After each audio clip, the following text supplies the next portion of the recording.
Ma petite fille, Camille, avait 4 ans le matin où son père l'a déposée sur mon perron. Mon petit-fils, Lucas, venait d'avoir 2 ans. Il portait encore des couches.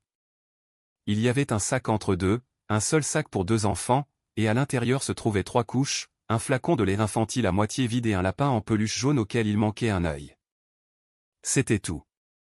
C'était tout ce que mon fils estimait que ses enfants valaient. Je me souviens être resté derrière la porte d'entrée, à regarder les feux arrière de sa camionnette disparaître au bout de la route de la Croix-Blanche, et je me souviens avoir pensé qu'il appellerait avant le matin. Qu'il appellerait dès l'aube, rongé par la honte, et qu'il ferait demi-tour.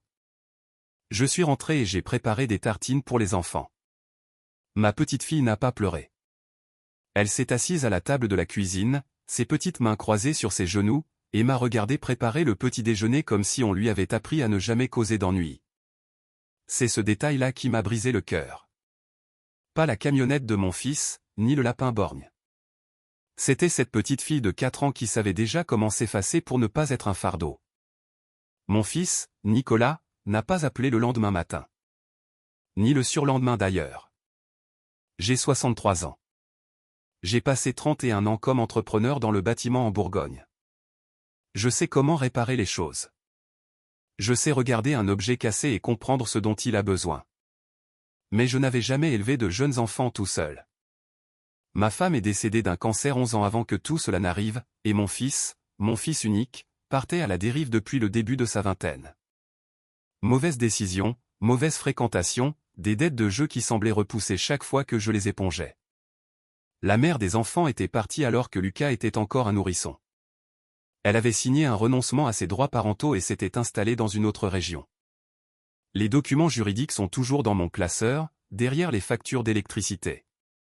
Alors, j'étais là, à 61 ans, retraité, vivant seul sur un terrain de 2 hectares à la lisière d'un petit village près d'Autun, et soudain, j'avais 2 enfants qui prenaient leur petit déjeuner à ma table tous les matins. J'ai appelé un avocat dès la première semaine pour demander une délégation forcée de l'autorité parentale. Le tribunal me l'a accordé sans trop de difficultés car personne ne s'y opposait. Mon fils n'avait déclaré aucune adresse. Son numéro de téléphone avait été coupé. L'assistante sociale qui est venue à la maison était une jeune femme nommée Sandrine, elle a parcouru chaque pièce avec son dossier et a posé des questions douces à Camille pendant que je me tenais dans le couloir, les mains dans les poches. Après cela, Sandrine m'a dit que les enfants étaient en bonne santé et que la maison était adaptée. Elle a dit que je faisais ce qu'il fallait. Elle m'a serré la main. Je ne l'ai jamais revue, mais je repense parfois à elle. Je pense à la fragilité de ce lien, une assistante sociale, une visite, une poignée de main, et à tout ce que je lui demandais de porter. Les années ont passé, comme elles passent quand on est trop occupé pour les compter. Camille est devenue une jeune fille qui argumentait sur tout et lisait tous les livres qui lui tombaient sous la main. Elle a rejoint le club d'éloquence de son lycée. Elle a gagné un concours régional lors de son année de seconde et est rentrée à la maison avec un trophée presque aussi grand qu'elle, elle l'a posé sur la cheminée en disant « Je t'avais dit que je gagnerais ». Et j'ai répondu « C'est vrai, tu me l'avais dit ». Lucas était plus calme, plus comme moi. Il a appris à travailler le bois dans l'atelier derrière la maison. À 12 ans, il était capable de fabriquer un meuble de A à Z.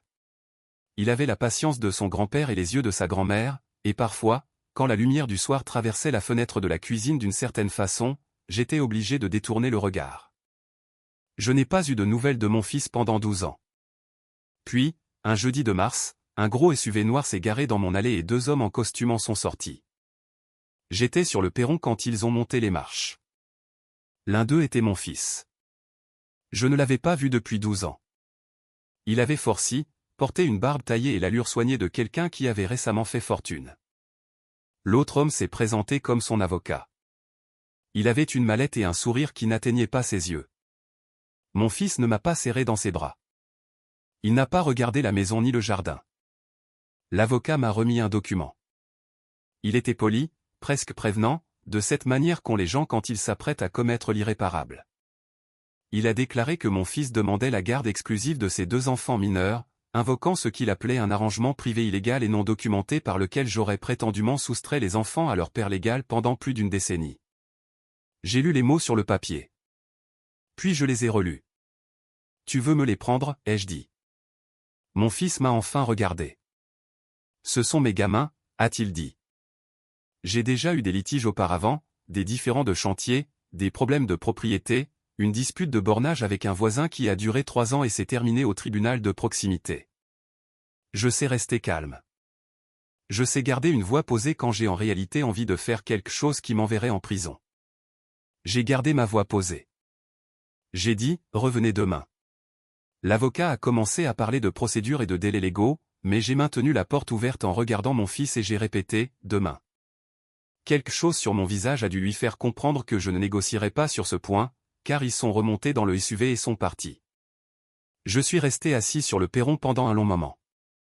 Puis je suis entré et j'ai frappé à la porte de Camille. Elle avait 17 ans maintenant, bientôt 18, elle était grande, sérieuse, avec la bouche de sa mère et l'entêtement de sa grand-mère. Elle était à son bureau en train de faire ses devoirs quand je suis entré. Je lui ai tendu le document. Je me suis assis sur le bord de son lit pendant qu'elle le lisait, et j'ai vu son visage changer. Elle lisait lentement. Elle est méticuleuse dans tout ce qu'elle fait. Quand elle a eu fini, elle a posé les papiers sur son bureau et a tourné sa chaise vers moi.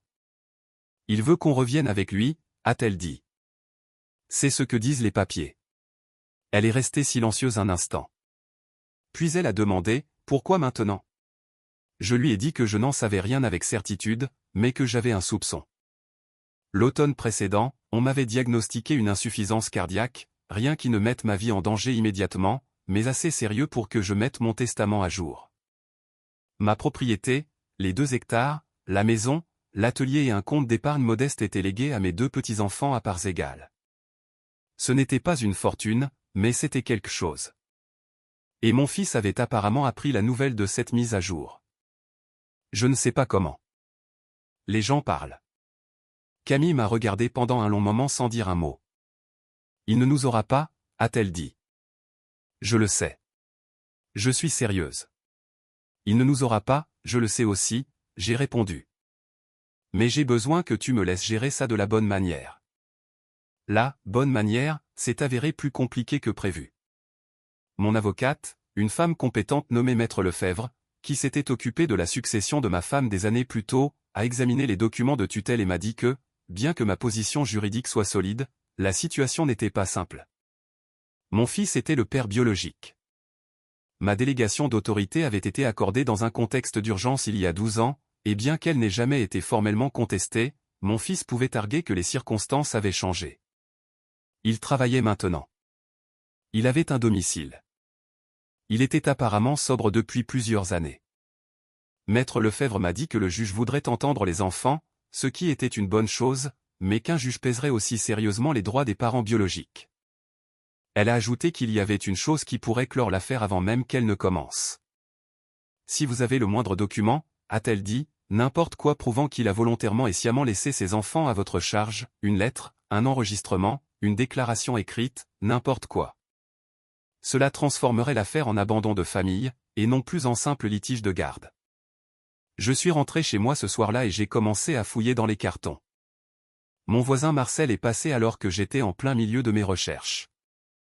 Marcel a 72 ans et vit dans la maison au bout de la route depuis plus longtemps que moi. C'est le genre d'homme qui arrive sans qu'on l'appelle. Il avait regardé mes petits-enfants grandir depuis l'autre côté de la route.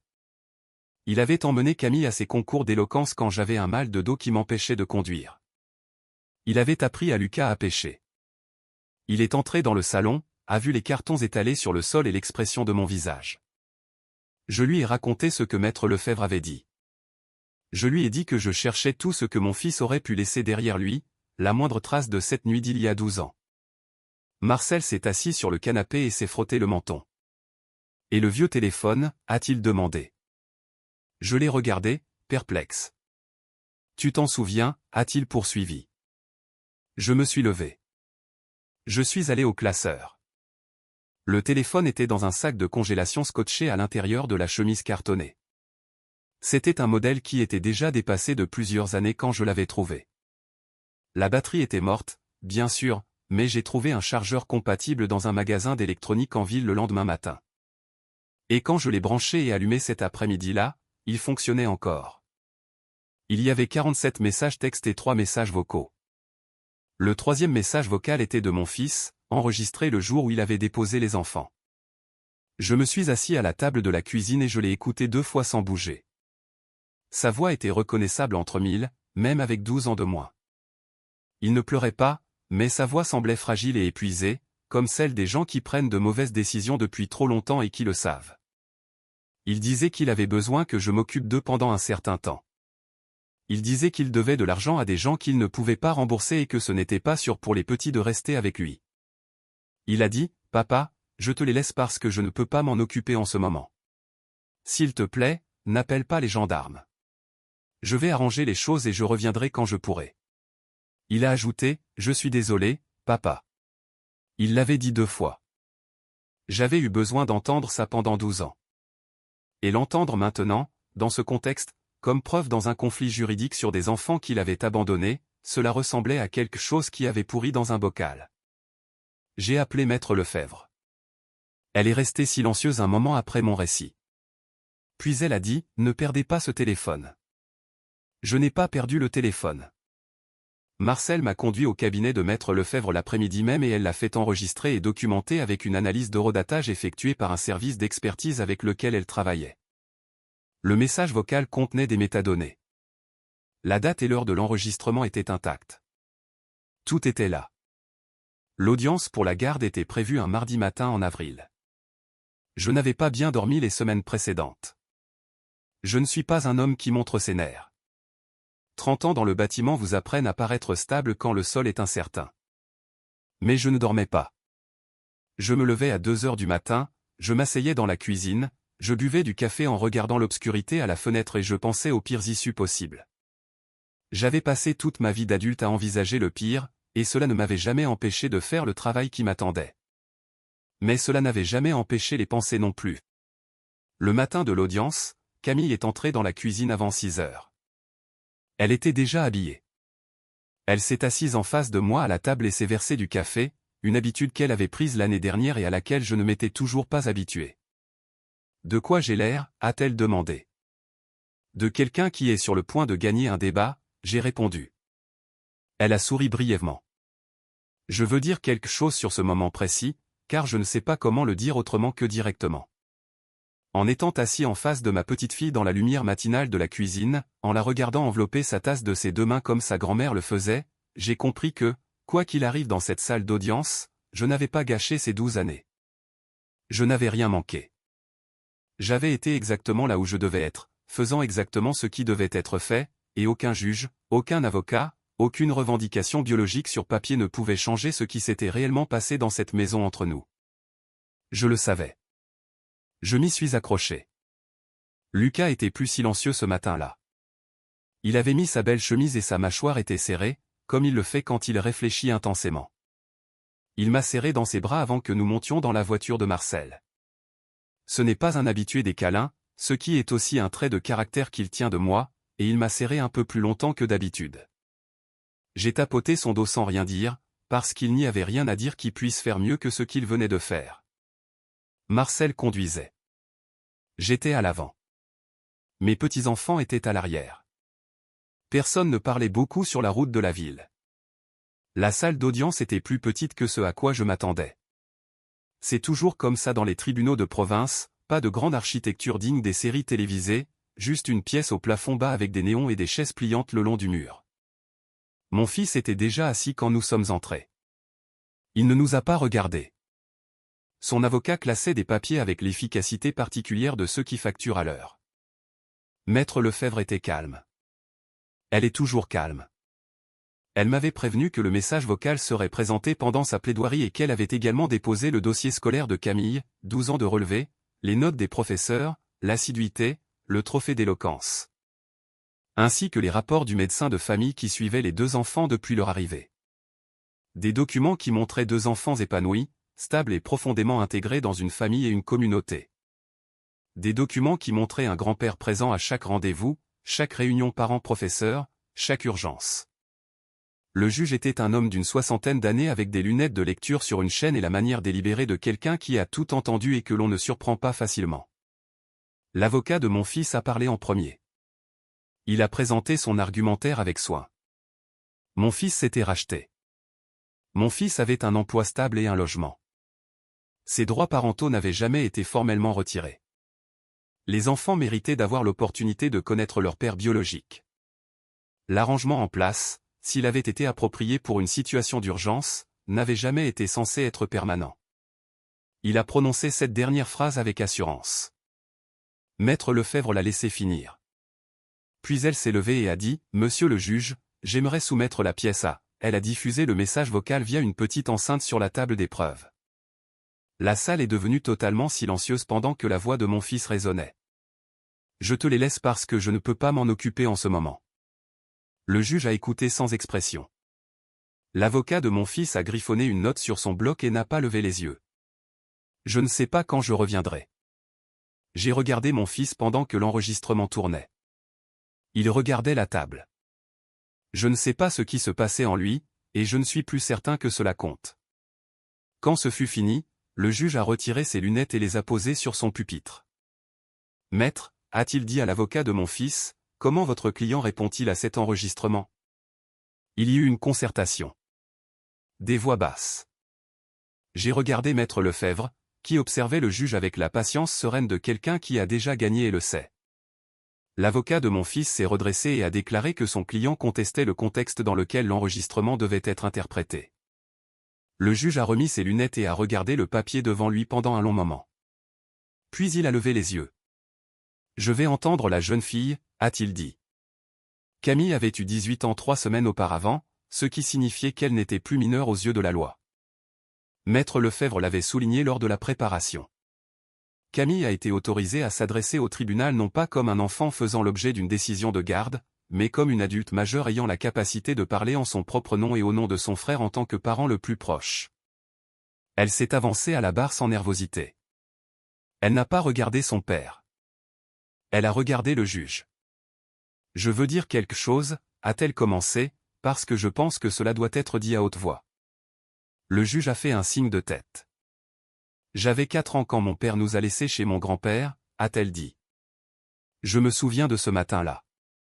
Je me souviens de ce que je portais. Je me souviens du sac qu'il a laissé entre mon frère et moi. Je me souviens avoir regardé sa camionnette partir sur la route. Elle a fait une pause. Mon grand-père a été présent à chaque réunion d'école, chaque visite chez le médecin, chaque concours d'éloquence. Il a appris à mon frère tout ce qu'il sait sur la construction artisanale. Il a appris à tresser les cheveux en regardant une vidéo YouTube parce que je lui avais demandé et qu'il voulait bien faire. Sa voix était régulière. Elle avait l'assurance d'une débatteuse de compétition et la force profonde de quelqu'un qui dit la vérité. J'ai 18 ans. Mon frère en a 14. Nous avons un foyer. Nous avons un grand-père qui nous a choisis chaque jour, sans exception, pendant 12 ans. Et je suis ici aujourd'hui parce que je veux que ce tribunal sache que, quelle que soit la décision prise, je ne quitterai pas cette maison et je ne quitterai pas cet homme. Il est ma famille. Il est le seul parent que nous ayons jamais eu. Elle est retournée s'asseoir. Lucas a tendu la main et a brièvement touché son épaule. Elle a couvert sa main de la sienne un instant, puis ils se sont tous deux redressés, regardant droit devant eux. Le juge a demandé directement à mon fils s'il avait quelque chose à ajouter. Mon fils s'est levé lentement. Pendant un instant, j'ai cru qu'il allait dire quelque chose de vrai, quelque chose qui reconnaîtrait ce qu'il avait fait, ce qu'il avait abandonné, ce dont ses enfants avaient eu besoin et qu'il n'avait pas fourni. J'ai observé son visage et j'y ai vu le moment précis où un homme peut soit chercher la vérité, soit chercher la version des faits qui lui coûte le moins cher. Il a choisi la version la plus facile. Il a dit qu'il avait fait des erreurs et qu'il voulait arranger les choses. Le juge l'a regardé pendant un long moment. Puis il a dit, en 12 ans, vous n'avez pris aucun contact. Vous n'avez fourni aucun soutien financier. Vous n'avez fait aucune tentative pour établir ou maintenir une relation parentale. Vous n'avez pas contesté la tutelle d'urgence et vous présentez aujourd'hui à ce tribunal une demande de garde le mois même où votre père a mis à jour ses documents de succession. Il a posé ses dossiers. Le tribunal ne trouve aucun motif pour modifier l'arrangement de garde existant. La demande est rejetée. Il a marqué une pause. En outre, a ajouté le juge, compte tenu de l'enregistrement sonore, de l'absence documentée et de l'âge et des circonstances des enfants, je transmets ce dossier au procureur de la République pour examiner si cet abandon constitue un délit de délaissement de mineur au sens du Code pénal. L'avocat de mon fils a voulu intervenir. Le juge l'a regardé. L'avocat s'est tu. À l'extérieur du tribunal, l'air d'avril était frais et pur. Marcel attendait sur un banc près de l'entrée et s'est levé quand il nous a vus. Il a regardé mon visage, puis celui de Camille, et il a hoché la tête une fois, de cette façon qu'ont les hommes de sa génération de reconnaître les choses importantes sans en faire tout un plat. Camille l'a serré dans ses bras. Marcel n'est pas non plus un habitué des câlins. Il est resté là, les bras légèrement écartés, puis il l'a serré en retour et lui a tapoté l'épaule 2 fois. Lucas lui a serré la main. Marcel a dit « Bonne journée ». Lucas a répondu « Ouais ». Nous sommes allés à l'auberge sur la place de la mairie et nous avons commandé un déjeuner bien qu'il soit presque midi. Marcel a commandé ce qu'il commande toujours, une omelette avec des frites et un café. Et il a payé pour tout le monde avant que l'un d'entre nous puisse sortir son portefeuille. Je l'ai remercié. Il a dit « N'en parle pas, j'ai dit que j'allais en parler ». Il a dit « D'accord. Tu peux en parler une fois ». Ce soir-là, je me suis assis seul sur le perron pendant que le soleil se couchait derrière la colline. Lucas est venu s'asseoir à côté de moi un moment sans parler, une habitude que nous avons et que j'ai toujours appréciée. Finalement, il a demandé « Ça va ?» J'ai dit que oui. Il a dit « Tant mieux ». Il est rentré. Camille est sortie plus tard. Elle avait troqué ses vêtements du tribunal pour un jean et une vieille chemise en flanelle qui m'avait appartenu autrefois. Elle s'est installée dans l'autre fauteuil et a ramené ses genoux contre elle. Nous avons regardé les dernières lueurs du jour. J'ai réfléchi, a-t-elle dit. C'est généralement dangereux, j'ai plaisanté. Elle a souri. Je veux faire mon droit. Je l'ai regardé. Après la fac, a-t-elle précisé. Je veux devenir avocate spécialisée dans le droit de la famille. Elle s'est interrompue. Il y a beaucoup d'enfants qui n'ont pas quelqu'un comme toi. Je veux être la maître Lefèvre pour ces gamins-là. Celle qui sait ce qu'il faut chercher. Je n'ai rien dit pendant un moment. Ça, ai-je fini par dire, c'est la meilleure idée que j'ai entendue depuis des années. Elle s'est penchée et a posé sa tête sur mon épaule, comme elle le faisait quand elle était petite. J'ai passé mon bras autour d'elle. La lumière du perron était allumée, attirant les papillons de nuit, et quelque part au bout de la route, un chien aboyait dans l'obscurité. Je n'avais rien prévu de tout cela. Je n'avais pas prévu de passer ma soixantaine à élever 2 enfants, à me lever à 6 heures du matin pour les trajets d'école, à assister à des réunions de professeurs, à apprendre à tresser des cheveux via une vidéo sur mon téléphone. Je n'avais pas prévu de me tenir dans une salle d'audience à 63 ans pour me battre pour le droit de garder ma propre famille unie. Mais j'ai passé assez d'années à construire des choses pour savoir que les structures qui tiennent ne sont pas toujours celles que l'on avait planifiées. Parfois, les fondations les plus solides sont celles qui ont été posées à la hâte, dans la crise, par quelqu'un qui n'avait d'autre choix que de s'en sortir. On coule le béton. On attend qu'il prenne. On construit par-dessus, année après année. Et un jour, on lève les yeux et on réalise que l'on a bâti quelque chose qui restera debout bien après notre départ. Le dossier de mon fils a été examiné par le parquet. 2 mois plus tard, il a été poursuivi pour délaissement de mineurs. Il a accepté une procédure de plaidé coupable qui incluait une amende et une période de mise à l'épreuve. J'ai appris la nouvelle par maître Lefèvre, qui a appelé un mercredi après-midi alors que j'étais dans l'atelier en train d'aider Lucas à ajuster un tiroir dans un meuble qu'il construisait depuis 3 semaines. J'ai écouté les détails. J'ai dit « merci ». J'ai rangé le téléphone dans ma poche, j'ai pris un rabot, je l'ai tendu à Lucas et j'ai dit « Tu dois en enlever encore un peu sur ce bord-là ». Il a pris le rabot. Il m'a regardé. Il sait lire mon visage de la même manière que sa grand-mère le faisait. « Bonne nouvelle » a-t-il demandé. « Bonne nouvelle » j'ai répondu. Il s'est remis au travail et a passé le rabot le long du bord du tiroir, un geste propre et fluide. Des copeaux de bois clair sont tombés au sol. Il a inséré le tiroir et a poussé, il a glissé sans accrocher. Un ajustement parfait. Rien ne bougeait. « Voilà » a-t-il dit. « Voilà » j'ai répété. Marcel est venu dîner ce vendredi-là, comme il le fait presque tous les vendredis. Camille avait préparé la recette de poulet à la crème de sa grand-mère, qu'elle m'avait demandé de lui apprendre 3 ans plus tôt et qu'elle réussit désormais mieux que moi. Nous nous sommes assis à la table de la cuisine, tous les 4, et nous avons mangé à notre faim en parlant de rien de spécial, du meuble de Lucas, du jardin de Marcel, de la lettre de motivation de Camille pour l'université, du temps qui tournait à l'ouest. À un moment donné, Marcel a levé sa tasse de café et a regardé autour de la table sans mot dire. Nous avons tous compris ce qu'il voulait dire. Certaines choses n'ont pas besoin de mots. Certaines choses ont juste besoin de gens assis ensemble à une table, au chaud et rassasiés, se racontant leurs journées ordinaires, ces bonnes petites journées sans importance qui sont, quand on les additionne toutes, l'essentiel de ce qui compte. Je les ai élevés. Je les ai nourris. J'ai été là pendant 12 ans quand personne d'autre ne l'était, et je le referai sans hésiter. Chaque matin. Chaque fois.